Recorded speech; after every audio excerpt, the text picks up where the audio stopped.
बिस्मिल्लाहिर्रहमानिर्रहीम।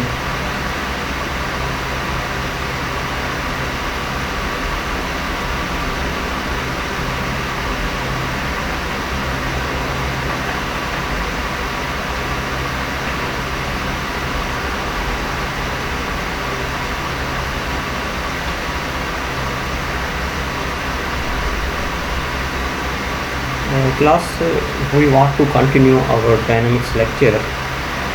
In the previous lecture, we have just started to solve some basics numerical. So one of some students were saying to solve some another problem. So now I will solve this problem, that is problem 12.5. So statement of the problem is velocity of a particle traveling in a straight line is given by, so velocity as function of time is given. So we can write here v is equal to 60 minus 3t square and meter per second in meter per second.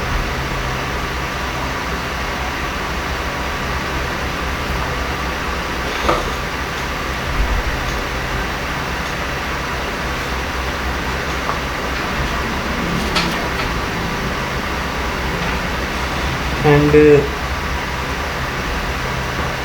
another information is when when time is 0, s is 0. So we know what is when t is equal to 0, s is 0. Sometimes it is called as s naught. S naught is 0, right? Or initial distance is s naught. Determine the particle deceleration. We have to find the deceleration and position when t is 3 seconds. So we have to find deceleration when time t is equal to 3 seconds. Another is we have to find the position when time is 3 seconds. How far has the particle traveled during 3s time interval? So distance covered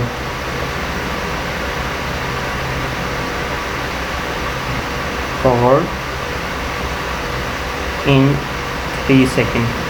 It is also asked. And what is average velocity? Average velocity is also asked to find.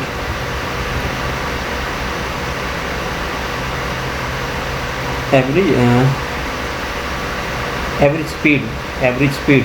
So we can write is VSP means speed, and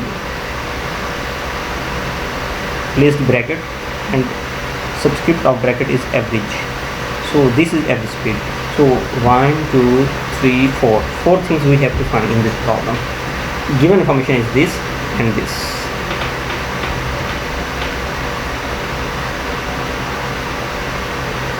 So as I have already told you, to solve this type of problem, first of all write equations available.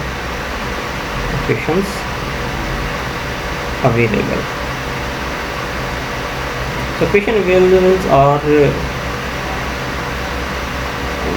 ds is equal to v dt. ऐसे class इसका हम integral ले सकते हैं. Similarly dv is equal to a dt and v dv is equal to a ds. So these are three equations. Now अब हमने ये करना है, क्लास ज़रा वो कर लें कि हमने गिवन देखना पैरामीटर कौन कौन से हैं. v गिवन है इन टर्म्स ऑफ t. अगर ये मैंने अप्लाई करना है तो इससे मेरे पास ये रिलेशन है s का, यानी पोजीशन का, वेलोसिटी का और टाइम का. तो पोजीशन, वेलोसिटी, टाइम, इसमें से मुझे चीज़ें गिवन होनी चाहिए. जस्ट एक आस्क हो तो फिर मैं निकाल सकता हूँ. v गिवन है, t जो है वो बिल्कुल गिवन है कि t भी गिवन है ना. मुझे अगर मैं पोजीशन फर्स्ट को निकालनी है, अगर मैं इसको देखता हूँ क्योंकि यहाँ s है इस वजह से, तो टाइम मुझे गिवन है, वी भी गिवन है, तो जब ये वाला सॉल्व करेंगे तो इसके लिए ये पहली इक्वेशन अप्लाई हो सकती है, ये वाली इक्वेशन नंबर 1, ये 2 और ये 3। तो यहाँ इक्वेशन नंबर 1 अप्लाई हो सकती है। ये भी हम प्रॉब्लम सॉल्व करने से पहले प्रॉब्लम की ब्रेनस्टॉर्मिंग कर रहे हैं, अपने जहन में सोच रहे हैं कि ये सॉल्व करना कैसे है, थिंक कर रहे हैं। और यही थिंकिंग आप में डेवलप होना चाहिए, जो इस का मकसूद है सब्जेक्ट का। The objective of this subject that you should have a clear approach how to solve a problem. तो उसके लिए फिर जो है ना ये बड़ी अहम है। अच्छा, अब दूसरी इक्वेशन पर आ जाते हैं, D V A d T. अच्छा, ये याद रखें कि इसका अगर हम इंटीग्रल लेना चाहते हैं तो हमारे पास लिमिट्स होनी चाहिए, या ये कि इसको इस तरह रीअरेंज करें कि बेसिकली देखा जाए तो ए इक्वल टू डी वी और डी टी, यानी डेरिवेटिव ऑफ लास्ट की रिस्पेक्ट टाइम लेंथ वो एक्सेलरेशन होता है, वैसे भी बाई डेफिनेशन। और हमें निकालना क्या है, एक्सेलरेशन।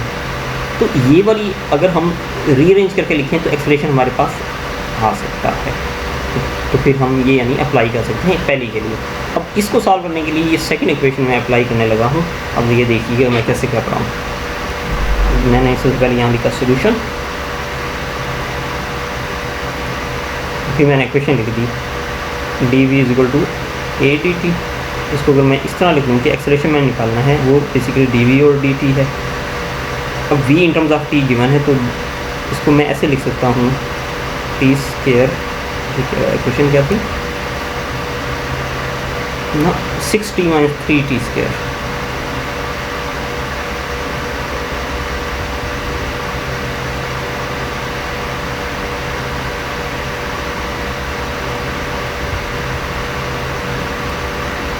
इक्वेशन मेरे पास है 6t माइनस 3t स्क्वायर। अच्छा, अब स्टूडेंट्स आपको ना डेरिवेटिव अच्छी तरह लेना आना चाहिए। इसका अगर मैं डेरिवेटिव लेता हूँ तो क्या आएगा, विद रिस्पेक्ट टू टी, इसका आ जाएगा 6 और ये आ जाएगा -2 शुरू में आ जाएगा, इसका 3t, और फर्दर इसका आप डेरिवेटिव लेते हैं तो फिर टी का वो मतलब 1 आता है, तो वो लिखने की जरूरत नहीं। तो बेसिकली ये 6 माइनस 6t आ गया है आपका एक्सेलरेशन। ये एक्सेलरेशन की इक्वेशन आ गई है। अब निकालना मैंने किस पे है, एक्सेलरेशन एट टाइम 3 सेकेंड। तो टाइम मुझे गिवन है, तो एक्सेलरेशन एट 3 सेकेंड, तो at t is equal to 3 second, acceleration will be 6 minus 6 into 3, जो उसकी वैल्यू थी टाइम की मैंने पुट कर दी। तो 6 माइनस 18 यानी ये आ जाएगा -12, ये आ जाएगा -12। अच्छा, इसकी यूनिट लाजमी लिखना है। अब ये मीटर पर सेकंड स्क्वायर होता है, इसका यूनिट वो मैंने लिख दिया है, ये मेरे पास आंसर आ गया। अच्छा, इसके साथ भी बेहतर है इक्वेशन है, लेकिन इसके साथ भी आप मीटर पर सेकंड स्क्वायर लिखें। इसी तरह जहाँ मैंने वेलोसिटी की इक्वेशन लिखी है वहाँ मीटर पर सेकंड लिखना है, जैसे कि ये मैंने लिखा हुआ है। ये यूनिट लाजमी लिखने हैं आपने, ठीक है, ये यूनिट लाजमी लिखने हैं। तो इसमें से पहला जो क्वेश्चन था कि what will be the distribution at 3 second, वो मैंने निकाल दिया, वो है -12 meter per second square, -12 meter per second square, पहला क्वेश्चन है। अब मैं दूसरा पार्ट करने लगा हूँ। दूसरे पार्ट के लिए क्या है, एस निकालना है, और ये मैं पहले ही ब्रेनस्टॉर्मिंग कर चुका हूँ कि मैंने इक्वेशन कौन सी लगानी है, ये फर्स्ट वाली। तो ये मैं इक्वेशन लगा देता हूँ।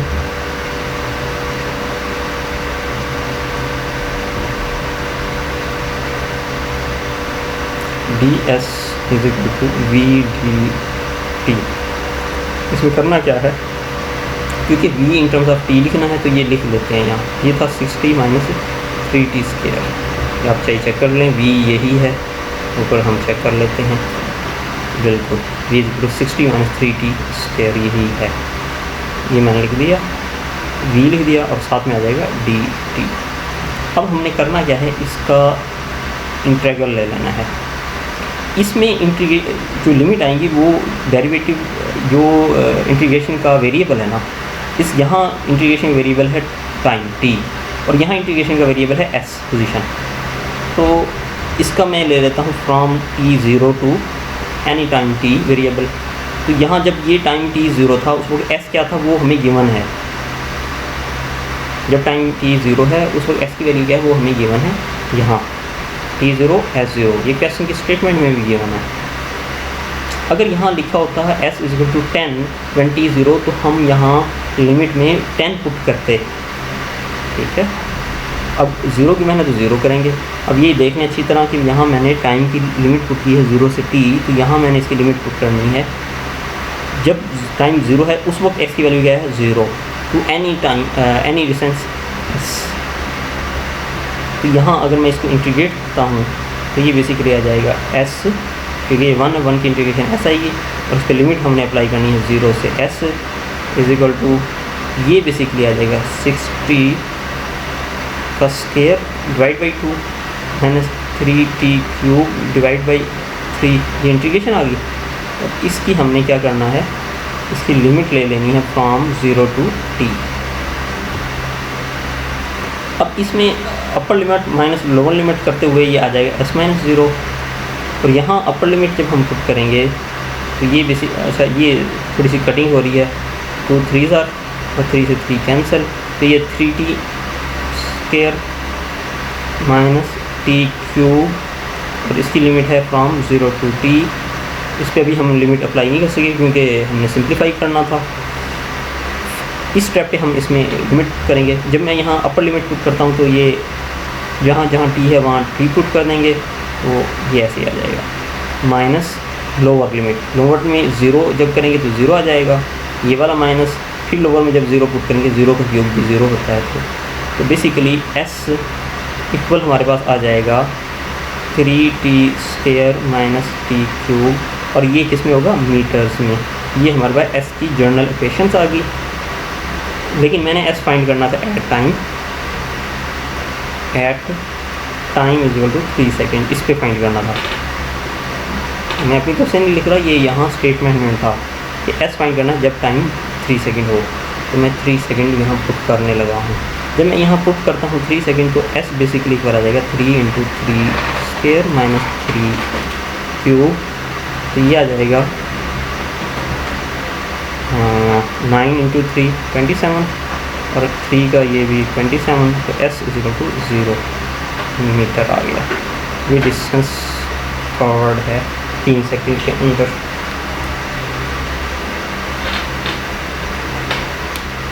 ठीक हो गया। अब अगला क्वेश्चन ये है उसका कि आपने वो निकालना है डिस्टेंस कवर्ड।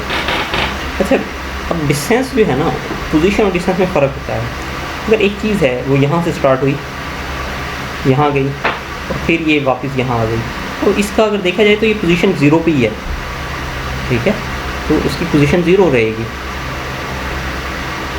ठीक है। फाइनल पोजीशन जो है वो 0 रहेगी। जैसे यहाँ 3 सेकंड पे क्या उसकी मतलब पोजीशन है तो 0 है, s 0 है जब 3 सेकंड पे, ठीक है, ये 0 आ गया मैंने 3 सेकंड। अब ये देखें मैंने 3 सेकंड यहाँ लिखा है, मेंशन किया है। तो अगर ये यहाँ से गया एट ओरिजिन से और आफ्टर 3 सेकंड भी वो यहीं है, तो उसका क्या डिस्टेंस कवर्ड भी 0 होगा? नहीं, डिस्टेंस क्योंकि हम सिर्फ जो फासला तय किया होता है वो लेते हैं, उसमें डायरेक्शन हम नहीं लेते। तो अब इस क्वेश्चन में थोड़ी सी ट्रिकी ये आई है कि हमने ये देखना है कि उसमें डिस्टेंस कितना कवर किया है, जो थर्ड पार्ट है ना। हाउ फार का मतलब पार्टिकल हैज़ ट्रेवल्ड, इसका मतलब डिस्टेंस कितना है 3 सेकंड के दौरान, 3 सेकंड में डिस्टेंस कितना किया है। तो इसमें एक ट्रिकी ये चीज़ है कि क्योंकि वो अपनी डायरेक्शन चेंज करेगा, तो पहले अगर पॉजिटिव डिस्टेंस होगा तो बाद में नेगेटिव हो रहा होगा। तो हमने ये देखना है कि वो कौन सा पॉइंट है जिस पे ये अपनी साइन चेंज कर रहा है, डिस्टेंस के साइन चेंज हो रहे हैं। और जो हमारा डेरिवेटिव टेस्ट होता है, ठीक है, आपने अब ऐसे में पढ़ा होगा कि फॉर मैक्सिमा या मिनीमा फाइंड करने के लिए आप क्या करते थे, आप डेरिवेटिव को 0 के इक्वल पुट करते थे, ठीक है। जो आपका वेरिएबल y जो होता था, y एक फंक्शन है जो कि इन टर्म्स ऑफ x लिखा जा सकता है, ठीक है, यानी ये फंक्शन ऑफ x है। y को आप कह सकते हैं function of x, y of x भी लिख सकते हैं और फंक्शन ऑफ x भी लिख सकते हैं। इसका मतलब यह है कि y in terms of x लिखा जा सकता है, इसीलिए इसका डेरिवेटिव हम ले सकते हैं और उस डेरिवेटिव को 0 से इक्वेट करके हम x की वैल्यू निकालेंगे कि x की किस वैल्यू पे जनाब वो 0 हो रहा है। उस वैल्यू का हमें पता चलेगा तो उस वैल्यू से उसके बाद ना उसकी डायरेक्शन चेंज हो रही होगी।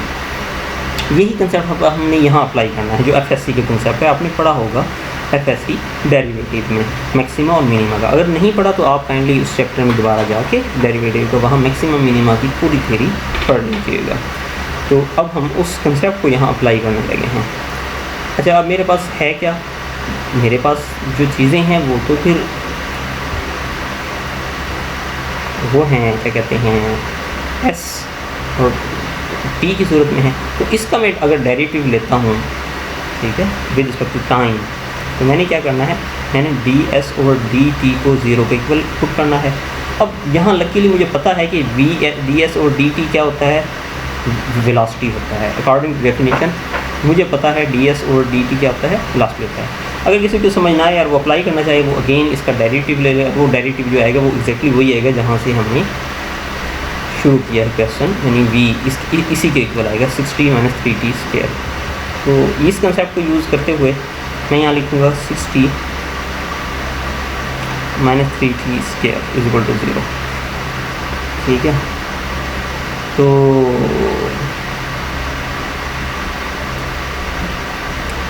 जी, तो इसमें से इसके अगर वो किया जाए तो t × 6 - 3t, या फिर t 0 हो, ठीक है, t 0 हो, या फिर t जो है वो ये हो, t 0 हो, या फिर यहाँ से t की वैल्यू निकालें तो हमारे पास t की वैल्यू आएगी 6/3 यानी 2 सेकेंड। तो 2 सेकेंड वो टाइम है जिस पे जाके वो डायरेक्शन चेंज कर रहा है, यानी अगर वो पहले इस डायरेक्शन में जा रहा था, दूसरे सेकंड बाद वो यहाँ आ रहा है।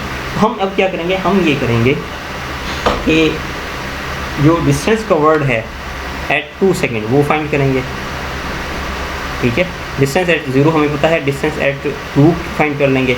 अब इन दोनों का अगर आप डिफरेंस ले लेते हैं आप 2 सेकेंड का, और उसके बाद यानी 0 से 2 सेकेंड और फिर 2 से 3 सेकेंड तक, तो आपको ये टोटल डिस्टेंस पता चल सकता है। ठीक है, यानी मेरा वो पॉइंट जिस पे वो अपनी डायरेक्शन चेंज कर रहा है वो 2 सेकेंड, वो मैंने कैसे निकाला, वो मैक्सिमम मिनिमम कंसेप्ट निकाल लिया। और ये आपका FSC का टॉपिक है, FSC में आपको पढ़ के आना चाहिए। नहीं पढ़ा तो आप दोबारा वहाँ चैप्टर पढ़ लीजिएगा। अच्छा, ये करने के बाद अब मैंने क्या करना है, मैंने S = S जो इक्वेशन थी उसमें पुट करना है। इक्वेशन क्या थी, 3t² - t³।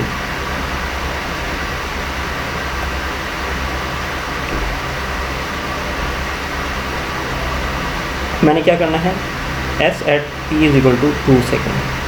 अच्छा, ये याद रखिए पोजीशन ये बता रहा है। ठीक है, जब t 0 है उस वक्त x 0 है, ये आपको क्वेश्चन में गिवन है। ठीक है, ये क्या है, गिवन है।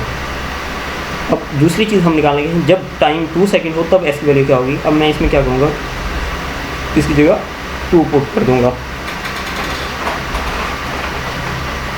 अब यहाँ से मेरे पास जो आंसर आ रहा है 4 × 3 = 12 - 8, ये आ गया 4 मीटर। 4 मीटर वो डिस्टेंस है जो इसने ट्रैवल किया। ठीक है, S t = 2 सेकेंड। तो बेसिकली क्या होगा कि आपका ये जो ट्रैवल कर रहा था पाथ, ये यहाँ जाके 2 सेकेंड है, और जब ये 2 सेकेंड हुआ और यहाँ जाके 3 सेकेंड, यहाँ से लेके यहाँ तक जो इसने डिस्टेंस कवर किया वो था, यहाँ से लेके यहाँ तक जो डिस्टेंस कवर किया वो 4 मीटर था। उसके बाद फिर वो यहाँ से यहाँ आ रहा है। ठीक है, तो ये भी 4 मीटर है।